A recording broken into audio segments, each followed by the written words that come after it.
जीवन का असली रहस्य बहुत समय पहले की बात है। हिमालय की गहराइयों में एक छोटे से गांव में एक प्रसिद्ध और ज्ञानी साधु आए हुए थे।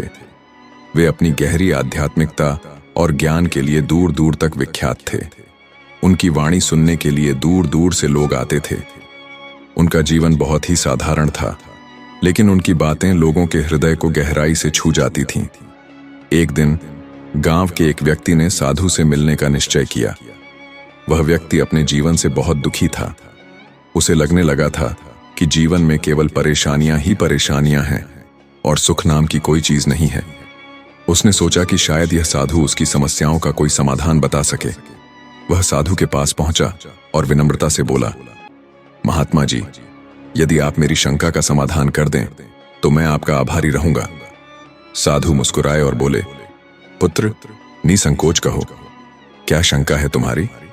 व्यक्ति ने गहरी सांस ली और कहा, महात्मा जी, मैंने हमेशा यह सोचा है कि यदि जीवन में कुछ चीजें होती और कुछ चीजें ना होती तो जीवन कितना सुंदर होता। अगर जीवन होता लेकिन मृत्यु ना होती, स्वर्ग होता लेकिन नर्क ना होता, दौलत होती लेकिन गरीबी ना होती, सेहत होती लेकिन बीमारी ना होती, तो जीवन कितना सुखमय होता। लेकिन ऐसा क्यों नहीं है? साधु कुछ क्षण मौन रहे, फिर हल्की मुस्कान के साथ बोले, पुत्र, तुम्हारी शंका गहरी है, लेकिन इसका उत्तर तुम्हें जीवन का वास्तविक अर्थ समझने में सहायता करेगा। आओ, मैं तुम्हें एक कहानी सुनाता हूं। साधु ने कहा, बहुत समय पहले एक राजा था। वह बहुत शक्तिशाली और धनी था, लेकिन उसे एक अजीब सी चिंता लगी रहती थी। वह हमेशा सोचता था कि अगर उसके राज्य में सिर्फ सुख होता, कोई दुख ना होता, तो कितना अच्छा होता। एक दिन उसने अपने मंत्रियों को बुलाया और आदेश दिया, मैं चाहता हूं कि मेरे राज्य में कोई भी दुखी ना हो, कोई बीमार ना पड़े, कोई गरीब ना हो, कोई बूढ़ा ना हो और कोई कभी मरने ना पाए। राजा का आदेश सुनकर सभी मंत्री चौंक गए, लेकिन राजा की आज्ञा का पालन करना था। उन्होंने पूरे राज्य में नियम बना दिए कि जो भी बीमार होगा उसे राज्य से बाहर भेज दिया जाएगा। जो बूढ़े होंगे उन्हें भी राज्य छोड़ना होगा। जो गरीब होंगे उन्हें राज्य में रहने की अनुमति नहीं होगी। कुछ समय तक यह नियम लागू रहा और राजा को लगने लगा कि अब उसका राज्य बिल्कुल वैसा बन रहा है जैसा वह चाहता था। लेकिन धीरे धीरे अजीब घटनाएं होने लगीं। लोग अब बीमार होने से डरने लगे, क्योंकि इसका मतलब था कि उन्हें राज्य से निकाल दिया जाएगा। वे अपनी तकलीफें छिपाने लगे, जिससे छोटी बीमारियां गंभीर रोगों में बदल गईं। गरीब लोग राज्य से भागने लगे, लेकिन उनके बिना कोई मजदूरी करने वाला नहीं बचा। राज्य में धन तो बहुत था, लेकिन मेहनत करने वाले हाथ नहीं थे, जिससे चीजों का उत्पादन रुकने लगा।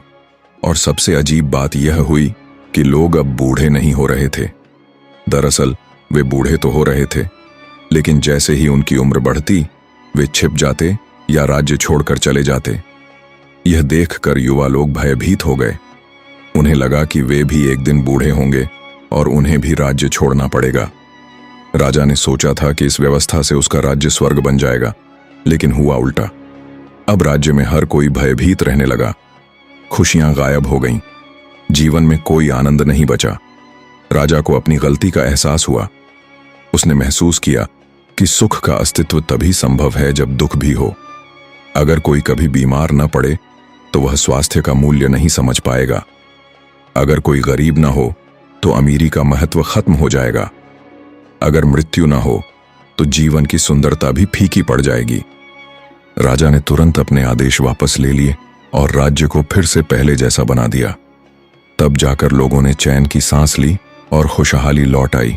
साधु ने व्यक्ति की ओर देखा और कहा, पुत्र, यही जीवन का असली रहस्य है। सुख और दुख, दिन और रात, सफलता और असफलता, ये सब एक दूसरे के बिना अधूरे हैं। अगर एक भी चीज हटा दी जाए तो जीवन का संतुलन बिगड़ जाएगा। मृत्यु जीवन को मूल्यवान बनाती है, गरीबी हमें विनम्र बनाती है, बीमारी हमें अपने स्वास्थ्य का ध्यान रखने की सीख देती है और नर्क का भय हमें अच्छे कर्म करने के लिए प्रेरित करता है। व्यक्ति को अब सब समझ में आ चुका था। उसने साधु को प्रणाम किया और बोला, महात्मा जी, आपने मेरी आंखें खोल दी। अब मैं समझ गया हूं कि जीवन में हर अनुभव, चाहे वह सुखद हो या दुखद, हमें कुछ न कुछ सिखाने के लिए होता है। अब मैं हर परिस्थिति को खुले दिल से स्वीकार करूंगा। सीख दोस्तों, इस कहानी से हमें यह सीख मिलती है कि जीवन में हर चीज का अपना महत्व है। अगर हम केवल सुख की कामना करें और दुख से भागें तो हम जीवन की गहराई को कभी नहीं समझ पाएंगे। मृत्यु हमें जीवन का मूल्य सिखाती है, गरीबी हमें कृतज्ञता का पाठ पढ़ाती है, नर्क का भय हमें सही मार्ग पर चलने के लिए प्रेरित करता है और बीमारी हमें खुद का ख्याल रखने और ईश्वर को याद करने की सीख देती है। इसलिए हमें जीवन के हर अनुभव को खुले दिल से स्वीकार करना चाहिए और यह समझना चाहिए कि यही अनुभव हमारे जीवन को संपूर्ण और सार्थक बनाते हैं। अगर आपको यह कहानी पसंद आई हो तो इसे लाइक करें, अपने दोस्तों और परिवार के साथ शेयर करें और नीचे कमेंट करके अपनी राय बताएं। ऐसी ही और प्रेरणादायक कहानियों के लिए हमारे चैनल को सब्सक्राइब करें। आज के लिए बस इतना ही, मिलते हैं अगली नई प्रेरणादायक कहानी में। तब तक के लिए जय हिंद, जय भारत।